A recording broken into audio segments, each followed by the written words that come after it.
để chúng ta cùng chứng kiến màn khơi nguồn yêu thương. Và xin mời cô dâu và chú rể sẽ cùng tay trong tay rót lên những giọt rượu tình yêu, những giọt rượu tượng trưng cho những tình cảm, sự yêu thương của cô dâu và chú rể.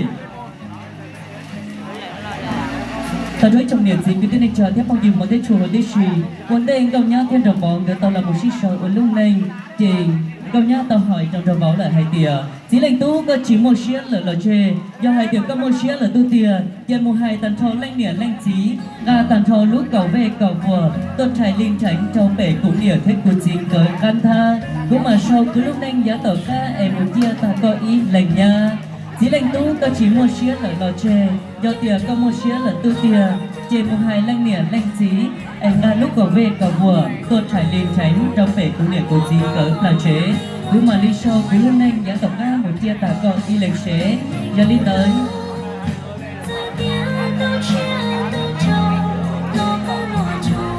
giờ đi tới nhất là có tên là thời chơi câu nhá thiên đầu vào giờ là một lâu chờ chơi của trường chúa nhất là sở lớp thư là một trò chở sầu chở có đây có chơi kia thời chơi trong điện gì cái tin cha cho lên cho tôi sẽ đợi các bác sĩ gặp xua này lúc có đây có chơi nhất là hôm nọ bây giờ là mùa hầu cùng trầu câu nhá thiên đầu vào gỡ trực trong nhất trong nọ nơi giờ vâng ạ, thưa toàn thể quý vị để gửi những lời cảm ơn sâu sắc nhất đến những người làm cha làm mẹ xin mời cô dâu sẽ nâng lên 2 ly để mời lên đại diện bên gia đình nhà trai cũng như là chú rể sẽ nâng lên 2 ly mời về phía đại diện bên gia đình nhà gái.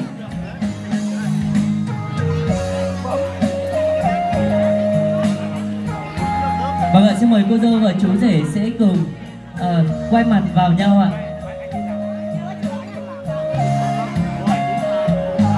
Vâng ạ, xin mời cô dâu chú rể sẽ cùng giơ thật cao cánh tay của có chiếc ly của mình ạ và hãy khoác tay nhau để uống một ngụm một giọt rượu ở giao bôi cùng chúc mừng tình yêu của cô dâu và chú rể.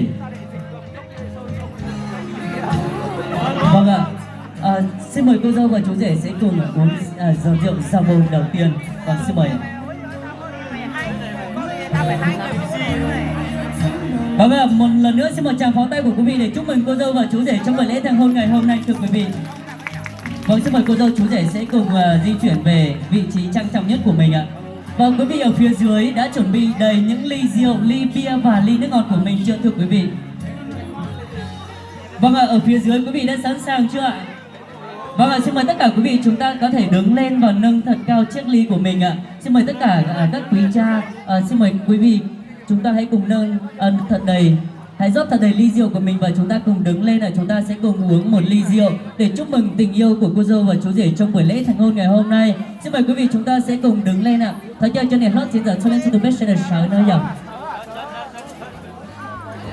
Vâng ạ, Lian xin phép sẽ được làm cầu nối. Khi Lian đếm 1, 2, 3 thì quý vị hãy hô thật to rô. 2, 3 quý vị hô thật to rô. 2, 3 thì quý vị hãy hô thật to chúc mừng hạnh phúc được không thưa quý vị? Chỉ cần 4 tiếng chúc mừng hạnh phúc của quý vị càng to bao nhiêu thì tình cảm mà quý vị dành tặng cô dâu chú rể càng đong đầy bấy nhiêu. Không biết quý vị ở phía dưới đã sẵn sàng chưa thưa quý vị? Quý vị sẵn sàng chưa ạ? Vâng ạ, không biết ở phía dưới sáng nay đi đường có lạnh không hôm bé thế? Quý vị sẵn sàng chưa? Vâng ạ, chuẩn bị nhá. 1, 2, 3. 2, 3. 2, 3. Chúc mừng hạnh phúc ạ. Và một lần nữa xin được chúc mừng cô dâu và chú rể. Xin mời cô dâu chú rể sẽ cùng ly với những người làm cha làm mẹ và xin mời tất cả quý vị ở phía dưới sẽ cùng ly với người bên cạnh của mình để chúng ta uống một ly rượu chúc mừng tình yêu cô dâu.